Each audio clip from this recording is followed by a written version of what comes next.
এই শূন্যতাটা দেশের জন্য, দেশের বিকাশের জন্য ক্ষতিকর। এবং সেই কারণে এই রাজনৈতিক একটা ভারসাম্য আসতে হবে। এই ভারসাম্য যেহেতু পূরণ মানে এই শূন্যস্থানটা পূরণ করার জন্য আরেকটি শক্তি যেহেতু এগিয়ে আসতে পারেনি, তাহলে আমরা কি করব?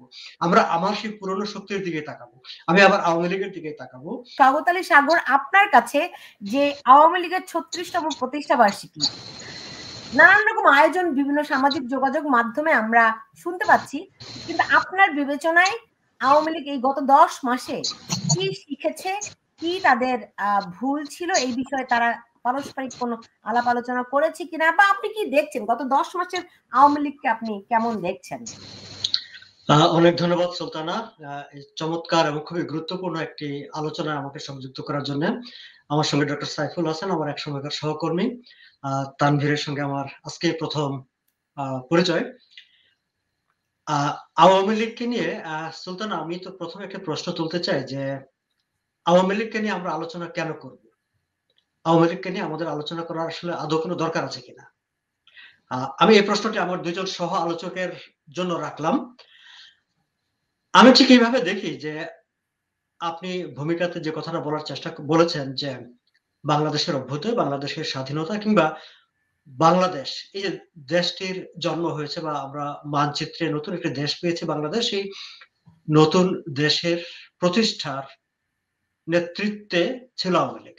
আওয়ামী লীগের নেতৃত্বে বাংলাদেশ স্বাধীন হয়েছে। এটি হচ্ছে ঐতিহাসিক বাস্তবতা। আমরা আওয়ামী লীগের উপর যত রকমের দোষ চাপিয়ে দেওয়ার চেষ্টা করি না কেন, তার যত সমালোচনা করি না কেন, তাকে যতভাবে মানে একটি ব্র্যাকেটের মধ্যে আবদ্ধ করে রাখার চেষ্টা করি না কেন, এই ঐতিহাসিক সত্য কিংবা এই ঐতিহাসিক বাস্তবতাটাকে অস্বীকার করা যাবে না বা অস্বীকার করার কোনো সুযোগ নেই। এই ঐতিহাসিক বাস্তবতা এবং সত্যকে স্বীকার করে আমাদের আলোচনায় ঢুকতে হবে। এখন আপনি যদি আমাকে প্রশ্ন করেন যে গত ১০ মাসে আওয়ামী লীগ কি ভুল করেছে? আওয়ামী লীগ ভুল করেছে কি শুদ্ধ করেছে সেটা বলবার, দেখবার, ব্যাখ্যা বিশ্লেষণ করবার সেটি যাচাই বাছাই করা আমি কেউ না। আমি খুব দূর থেকে বিভিন্ন রাজনৈতিক দলের কর্মকাণ্ড দেখার একজন খুব সাধারণ মানুষ।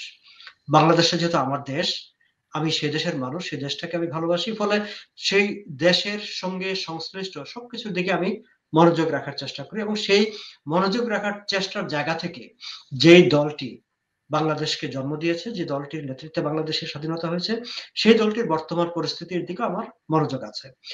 আরো একটি কারণে এই দলটির প্রতি আমার মনোযোগ আছে এই কারণে যে আমি যদি বাংলাদেশের রাজনীতির দিকে তাকাই, আমরা বাংলাদেশের রাজনীতিতে একটা, শুধু বাংলাদেশ কেন, আপনি বিশ্বের যে কোনো, আপনি মার্কিন যুক্তরাষ্ট্রে বসবাস করেন, আমি কানাডাতে থাকি, প্রত্যেকটি দেশের রাজনীতিতে, সমাজে একটা ভারসাম্য থাকতে হয়।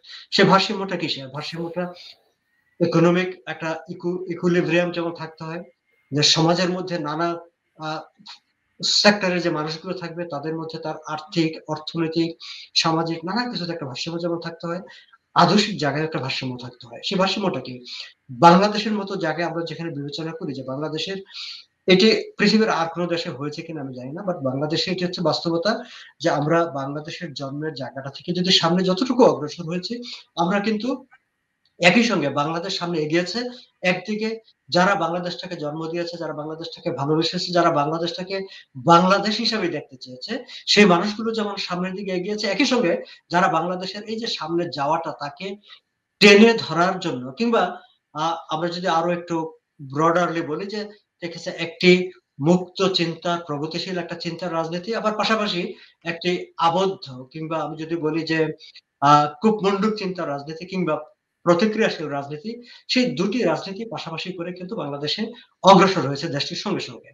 এখন এই যে দুটি শক্তি, সেই দুটি শক্তির মধ্যে কিন্তু এক ধরনের একটা ভারসাম্য যদি না থাকে, তাহলে আপনি দেশকে সামনে এগিয়ে নিয়ে যাওয়া কঠিন, সামাজিক ভারসাম্য প্রতিষ্ঠা করা কঠিন। আজকের বাস্তবতায় গত ৫ই আগস্টের পরে যে সময়টায় আপনি যে সময়টা থেকে হিসাবে ধরেছেন আলোচনার জন্য যে আওয়ামী লীগের ১০ মাস, আওয়ামী লীগের ১০ মাস মানে হচ্ছে যে গত ৫ই আগস্ট যখন আওয়ামী লীগ ক্ষমতাচ্যুত হয়েছে, সেই সময় থেকে যদি আপনি রাজনীতির দিকে তাকান, আমি অন্যদিকে আপাতত যাচ্ছি না, রাজনীতির দিকে তাকালে সেখানে একটা ভারসাম্যহীনতা তৈরি হয়েছে। সেই ভারসাম্যহীনতাটা কি?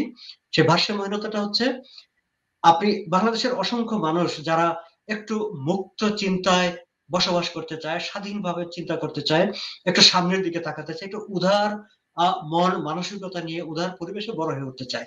এই চিন্তার মানুষ, তার সঙ্গে যারা চিন্তাকে সংকুচিত করে রাখতে চায়, চিন্তাকে পেছনের দিকে ঘুরিয়ে দিতে চায়, একটা সাম্প্রদায়িক চিন্তার মধ্যে আবদ্ধ রাখতে চায়, এই চিন্তার মানুষ, এই দুটি শক্তির মধ্যে একটা ভারসাম্যহীন অবস্থা তৈরি হয়েছে। বাংলাদেশের নিয়ন্ত্রণ এখন মোর, আমি বলবো যে সাম্প্রদায়িক উগ্রপন্থী, আমি উগ্রপন্থী শব্দটা ব্যবহার করি, একেবারে একটা ধর্মীয় উগ্রপন্থী রাজনীতির নিয়ন্ত্রণে এখন বাংলাদেশ। এই জায়গাটা একটা ভারসাম্য আনতে হবে। এই ভারসাম্যটা রাজনৈতিক ভারসাম্য আনতে হবে, এবং সেই ভারসাম্যটা আনার জন্য আরেকটা রাজনৈতিক দল দরকার, যারা আসলে আমার যে মুক্ত চিন্তার যে আকাঙ্ক্ষা, সেই আকাঙ্ক্ষাটাকে ধারণ করবে। আমি গত 10 মাস সময়ের দিকে যদি খুব নিবিড় ভাবে তাকাই, আমি কিন্তু আমার আরেকটা অল্টারনেটিভ, আমি যাকে সাপোর্ট করবো, যে জায়গাটাকে আমি ভাববো যে আমার চিন্তার সঙ্গে এই দলটির চিন্তার মিল আছে, সেটি আমি পাইনি। এখন তাহলে এই যে আমার চিন্তার, আমার আকাঙ্ক্ষার যে জায়গাটা, সেই জায়গাটা কিন্তু শূন্য থেকে গেছে। এই শূন্যতাটা দেশের জন্য, দেশের বিকাশের জন্য ক্ষতিকর, এবং সেই কারণে এই রাজনৈতিক একটা ভারসাম্য আসতে হবে। এই ভারসাম্য যেহেতু পূরণ, মানে এই শূন্যস্থানটা পূরণ করার জন্য আরেকটি শক্তি যেহেতু এগিয়ে আসতে পারেনি, তাহলে আমরা কি করব? আমরা আমার সেই পুরনো শক্তির দিকে তাকাবো। আমি আবার আওয়ামী লীগের দিকে তাকাবো, যে যেই মানুষ। সাগর ভাই, আপনি আওয়ামী লীগের দিকে তাকাবেন, আপনি বলছেন যে আওয়ামী লীগ একটা নিঃসন্দেহে যে দুটি ধারা বাংলাদেশের রাজনীতিতে খুব ব্রডার ওয়েতে, কিন্তু আওয়ামী লীগ কি সেই উগ্র ধর্মান্ধ গোষ্ঠীকে সমর্থন দেয়নি? আওয়ামী লীগ কি তাদেরকে আপনার প্রতিষ্ঠিত করার জন্য তাদেরকে নানান রকম অনুদান দেয়া, কমে জননী হয়েছেন শেখ হাসিনা নিজে, সেই অভিযোগে তো তারাও দুষ্ট হয়েছে। অবশ্যই আমি তাদেরকে কি আবার ফিরে তাকাতে হচ্ছে? আপনার এই বক্তব্যের সঙ্গে আমি সম্পূর্ণ একমত পোষণ করি, কিন্তু সেই বক্তব্য, সেই অংশটুকু আলোচনায় আসবে, বা সেই আলোচনাটুকু তো 10 মাসের আগে। আমরা যদি এই যে 10 মাসের যে শূন্যতাটি তৈরি হয়েছে, সেই জায়গায় যদি থাকি, তার সঙ্গে প্রসঙ্গক্রমে সেটি আসবে, এবং সেটি তো অবশ্য, মানে এই 10 মাসের আলোচনা, সেটি একটি মৌল ভিত্তি, একটি ফাউন্ডেশন। এখন আমি যে জায়গাটায় ছিলাম সুলতানা, যে এখন এই যে শূন্যতাটা, এই শূন্যতাটা পূরণ করবার একটা শক্তি দরকার, একটা রাজনৈতিক শক্তি দরকার। সেই শূন্যতাটা পূরণ করার জন্য এই 10 মাসে এই আওয়ামী লীগ কোনো কিছু করতে পেরেছে কিনা, সেই প্রশ্নটি আমার কাছে মুখ্য। আমি যদি সারা দেশের দিকে তাকাই, আপনি সারা দেশে দেখবেন যে দল হিসাবে যারা আওয়ামী লীগকে সমর্থন করে, কিংবা আওয়ামী লীগের রাজনীতিকে সমর্থন করে, কিংবা আওয়ামী লীগের যে চিন্তা চেতনা, সেই আপনি যে কথাগুলি বলেছেন, অ্যাপার্ট ফ্রম দিস, এই জিনিসগুলোর তারা আবার বিরোধিতা করে। আপনি আওয়ামী লীগ করে, আবার আওয়ামী লীগের উগ্রবাদ তোষণ, আওয়ামী লীগের মধ্যে যারা দুর্নীতি করে, যারা স্বজনপ্রীতি করেছে, যারা কমিটি বাণিজ্য করেছে, তার সমালোচনা করেছে, এমন লোক কিন্তু আওয়ামী লীগের মধ্যে প্রচুর আছে, নেতৃস্থানীয় যেমন আছে, কর্মী পর্যায়ে আছে। বাট এই সব কিছু মিলিয়ে আমি আরো একটা জিনিস বলতে চাই সুলতানা, যে আওয়ামী লীগের কর্মী সমর্থকদের মধ্যে, বা এই দলটির মধ্যে দলীয় সিদ্ধান্ত, সেটি হয়তো সেন্ট্রাল ফোরামে সম্ভব হয় কি হয় না, সেটি অন্য আলোচনা, কিন্তু ইন জেনারেল সমাজে, মানে পাবলিক স্পেয়ারে দলের সিদ্ধান্ত, দলের প্রস্তাবনা, দলের লিডারশিপ নিয়ে যত কঠোরভাবে সমালোচনা হয়, অন্য কোনো রাজনৈতিক দলে আপনি কিন্তু সেটা পাবেন না, সেটা কিন্তু আপনি দেখবেন না। হ্যাঁ, এই যে আপনি ধরেন, এই যে আপনি আজকে একটা শো করছেন যে আওয়ামী লীগের ভুল ভ্রান্তি নিয়ে কথা বলার জন্য, আপনি কিন্তু গত 15 বছরে কখনো কিন্তু কোথাও পাননি যে বিএনপির ভুল ভ্রান্তি নিয়ে আলোচনা সমালোচনা করার জন্য তাদের বুদ্ধিজীবীরা, বা তাদের যারা সমর্থন করে শুভকান্তি বা দলীয়, সেটা আপনি পান নাই। হ্যাঁ, এটি হচ্ছে আওয়ামী লীগের একদিক থেকে যে একটা, আমি মনে করি, গুড পয়েন্ট। আবার এই জায়গাটা আরেকটা প্রশ্ন থাকে, এই যে আপনি, আমরা, বা যারা সমালোচনা করি, সেই সমালোচনাটা আওয়ামী লীগের লিডারশিপ গ্রহণ করে কিনা, নিতে পারে কিনা। সাইফুল আলম চৌধুরী, আওয়ামী লীগ তো, আমি সেদিন একজনের একটা লেখা পড়ছিলাম, আওয়ামী লীগ করতে হলে তাকে সহি আওয়ামী লীগ করতে হবে। সহি আওয়ামী লীগ হচ্ছে গিয়ে মানে 100% চোখ বন্ধ করে আওয়ামী লীগের সমর্থন করতে হবে। 99% আওয়ামী লীগ 1% সমালোচনা করলেও এই দল সেটি সহ্য করতে পারে না। তাহলে সেই দলের ভুল ভ্রান্তির সন্ধান কেমন করে করবেন? শুরুতে সাগর একটা প্রশ্ন রেখেছিলেন, যাতে শুরু করি।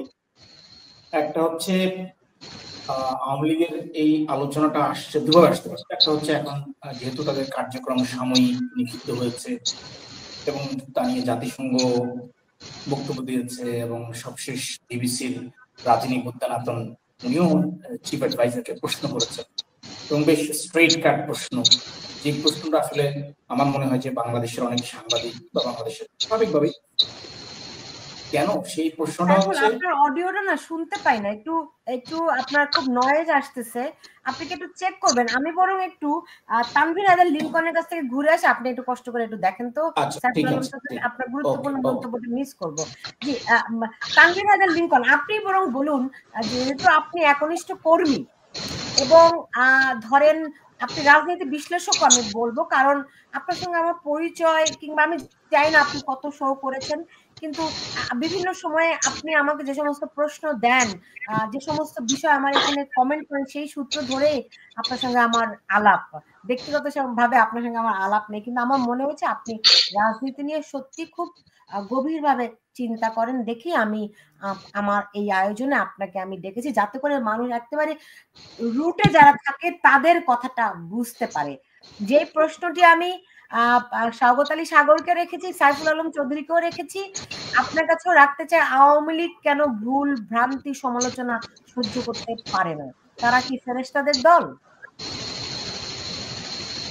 ধন্যবাদ আপনাকে।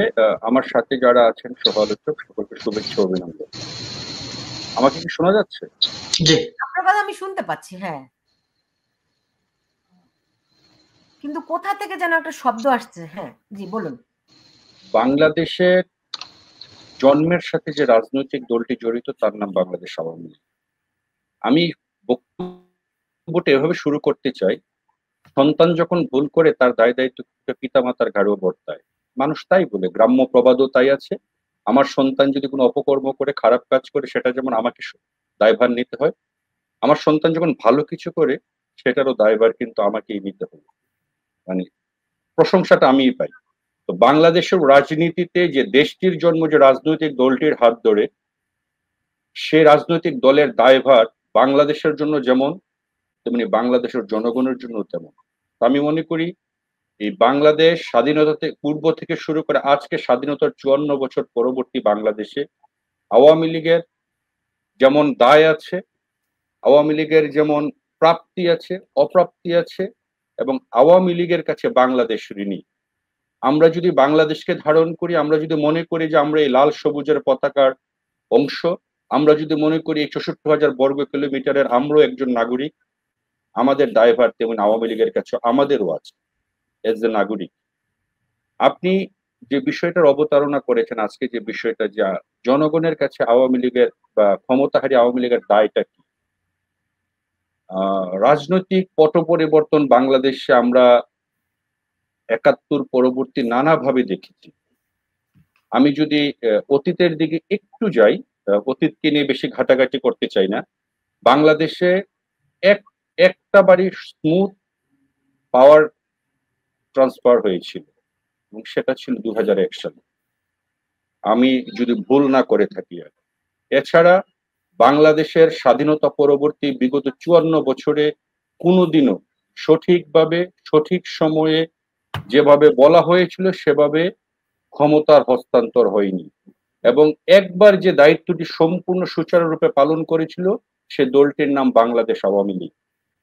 এবং বিগত সময়ে যখন আওয়ামী লীগকে এই দায়িত্বটুকু বুঝিয়ে দেওয়া হয়নি বা তাদের প্রাপ্তিটুকু আওয়ামী লীগকে দেওয়া হয়নি, নানাভাবে যখন আওয়ামী লীগকে প্রতিবন্ধকতা সৃষ্টি করা হয়েছে, আওয়ামী লীগের বিরুদ্ধে নানা ধরনের ষড়যন্ত্র করা হয়েছে, তখন থেকে এই যে রাজনীতির যে ধারা পরিবর্তন হয়েছে বাংলাদেশে, এই ধারাটা আসলে কিছুটা প্রভাব আওয়ামী লীগের মধ্যেও পড়েছে। কারণ কি, আমি যখন আমার প্রতিপক্ষকে এমন ভাবে আমি তাদেরকে জাস্টিফাই করি, বা আমার প্রতিপক্ষ কারা সেটা আমাকে দেখতে হচ্ছে, আমি কাদের সাথে বাংলাদেশে রাজনীতি করছি। আপনারা দেখেন, স্বাধীনতা পরবর্তী বাংলাদেশ আওয়ামী লীগকে সমূলে উৎপাটন করার জন্য নৃশংসভাবে আওয়ামী লীগের মধ্যে কতগুলো হত্যাকাণ্ড সংগঠিত করা হয়েছে। কোন রাজনৈতিক দলের এত বড় স্যাক্রিফাইস বাংলাদেশের ইতিহাসে নেই। বঙ্গবন্ধু থেকে শুরু করে 21শে আগস্টের গ্রেনেড হামলা পর্যন্ত যদি আমরা আসি, সেখানে কত হাজার কত লক্ষ আওয়ামী লীগের নেতাকর্মীর রক্তে প্লাবিত এই বাংলাদেশ আওয়ামী লীগ। কোন দলের কি এত পরিমাণ নেতাকর্মীর আত্মত্যাগ আছে সেটা আপনারা খুঁজেও হয়তো পাবেন না। তারপরও বাংলাদেশের স্বাধীনতা পরবর্তী আওয়ামী লীগের কাছে মানুষের যে প্রাপ্তি, মানুষের যে চাওয়া ছিল, সেটা আওয়ামী লীগ চেষ্টা করেছে, সফল হয়েছে, ব্যর্থ হয়েছে, প্রশ্ন আছে, প্রশ্ন থাকবে। কারণ ভুল ত্রুটির ঊর্ধ্বে তো আর আমরা কেউ না, আওয়ামী লীগও না। আওয়ামী লীগের যে ভুল ত্রুটিগুলো আছে, আওয়ামী লীগ হয়তো চেষ্টা করবে এই ভুল ত্রুটিগুলোকে শুধরে নেওয়ার জন্য। কারণ 5ই আগস্ট বাংলাদেশে একটি রাজনৈতিক ফয়সালা হয়ে গিয়েছে। এই বাংলাদেশে 5ই আগস্টের যে সবচেয়ে বড় রাজনৈতিক ফয়সালাটি হয়েছে, সেটা হয়েছে বাংলাদেশের পক্ষের শক্তি এবং বাংলাদেশের বিপক্ষের শক্তির ফয়সালা। স্বাধীনতার পক্ষের শক্তি, মুক্তিযুদ্ধের পক্ষের শক্তির ফয়সালা হয়েছে। অনেকেই একটি প্রশ্ন করেন যে আওয়ামী লীগ স্বাধীনতার ট্যাবলেট বিক্রি করে, মুক্তিযুদ্ধের চেতনা বিক্রি করে, বঙ্গবন্ধুকে বিক্রি করে। তো ভাই, আপনারা কিনেন কেন? আর এই বঙ্গবন্ধু, স্বাধীনতা, মুক্তিযুদ্ধকে যারা বিক্রি করছে তারা কিনছে কারা? কেন কিনছে? তাদের কি প্রয়োজন? সবকিছু মিলে যখন আমরা বিচার বিশ্লেষণ করি, কারণ আওয়ামী লীগের সবচেয়ে দুর্বলতম জায়গাটির নাম হচ্ছে বঙ্গবন্ধু এবং মুক্তিযুদ্ধ। যখন এই দুই বিষয়টিকে আওয়ামী লীগের সামনে নিয়ে এসে আওয়ামী লীগকে ব্ল্যাকমেলিং বলেন বা আওয়ামী লীগকে তোষামোদি করা বলেন বা আওয়ামী লীগের সাথে নানাভাবে সম্পৃক্ত হওয়ার চেষ্টা করেছে, আওয়ামী লীগ ওই মানুষগুলোকে গ্রহণ করেছে। এবং তাদের এই যে ফাঁদে আওয়ামী লীগ পা দিয়েছে, এই ফাঁদটুকুতে আওয়ামী লীগ যাচাই বাছাই করে দিতে পারেনি। সেটা ছিল আওয়ামী লীগের, আমি বলবো, সবচেয়ে বড় রাজনৈতিক ব্যর্থতা। কারণ বাংলাদেশের স্বাধীনতা উত্তর বাংলাদেশে বাংলাদেশের যত অর্জন, বাংলাদেশের যত কিছু উন্নয়ন এবং বাংলাদেশকে এগিয়ে নিয়ে যাওয়ার যে কারিগর, সেটিকে যদি আমাকে এক কথায় বলতে বলেন, আমি বলবো যে আমি আমার বয়সকালে, আমার তো স্বাধীনতা পরবর্তী প্রজন্ম আমরা যখন থেকে রাজনীতি বুঝি, রাজনীতি সচেতন, বা আমরা রাজনৈতিক পরিবারও, যেমন আমার জন্য আমার চাচা একজন সংসদ সদস্য ছিলেন, তো ওই পরিবারে আমরা, আমাদের জন্য, আমাদের পরিবার থেকে আমরা আওয়ামী লীগ দেখেছি, বিএনপি দেখেছি, জাতীয় পার্টি দেখেছি, আমরা উপজেলা নির্বাচন দেখেছি, ইউনিয়ন পরিষদ নির্বাচন, আমাদের পরিবারই সবাই ছিল, এর বাহিরে কোনো প্রার্থী ছিল না আমাদের আসলে। আমরা ওই পরিবারটুকুতে যখন ছোটবেলা থেকে এই মানুষের মধ্যে, মানুষের এই রাজনৈতিক পরিবারে যখন বেড়ে ওঠা, তখন আমাদের যে চিন্তা ভাবনা, চেতনা বা মানুষের যে চাহিদা, সেই চাহিদার সাথে আজকের রাজনীতির অনেক অনেক ফরাক। যদি রাজনীতিটা রাজনীতির জায়গায় থাকতো, এটা যদি ব্যবসাতে পরিণত না হতো, এটা সামগ্রিক সবার জন্য, শুধু আওয়ামী লীগ দায়ী না এখানে, সবাই যদি এই রাজনীতিটাকে আজকে ব্যবসায় পরিণত না করতো এবং রাজনীতিটাকে যদি তাদের আর্থিক লাভের একটি সুযোগ বা একটি ক্ষেত্র তৈরি না করতো, বাংলাদেশের রাজনীতিতে আজকে আবারও হয়তো বঙ্গবন্ধু পেতাম না, কিন্তু আমরা জাতীয় 4 নেতার মতো এরকম তেজস্বী নেতৃত্ব পেতাম। আমরা যারা স্বাধীনতা যুদ্ধে বাংলাদেশকে নেতৃত্ব দিয়েছে সেরকম সংগঠক পেতাম। আমরা বুদ্ধিদীপ্ত, স্মার্ট, মেরিটোরিয়াস নেতৃত্ব আমরা দেখতে পেতাম, সৎ, মেধাবী, দেশপ্রেমিক নেতৃত্ব দেখতে পেতাম। আজকে আমি শেষ করবো এটা বলেই, শুধু আওয়ামী লীগ এককভাবে বাংলাদেশের রাজনীতিতে আওয়ামী লীগ দায়ী না। আওয়ামী লীগের যারা প্রতিপক্ষ আছেন, প্রত্যেকটি রাজনৈতিক দল আজকে এই বাংলাদেশকে এই অবস্থায় ঠেলে দেওয়ার পিছনে কারুর দায় আওয়ামী লীগের চেয়ে বরং বেশি, কম হবে না। আমি সেটাই বলতে চাই।